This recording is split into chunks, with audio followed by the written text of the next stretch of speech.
আসসালামু আলাইকুম। আজকে আরিয়ান এই তো প্রথমবার আম খাচ্ছে বছরে। আর এই ডিমটা তেল ছাড়াই ভেজে দিলাম শুকনো খোলায়। আর এইদিকে এই তো আমও খাচ্ছে। আমটাই প্রথমে বছরে প্রথম আম এনেছে পাকা। আরিয়ান খাচ্ছে।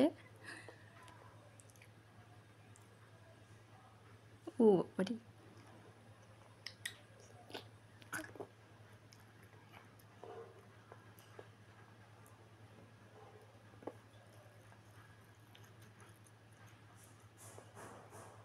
খাও বাবা, আস্তে আস্তে খাও।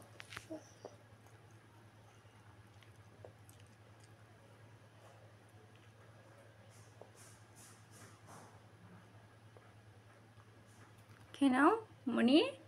এদিক ওদিক করতে নেই খাওয়ার সময়, আস্তে আস্তে খেতে হয়। খাওয়া।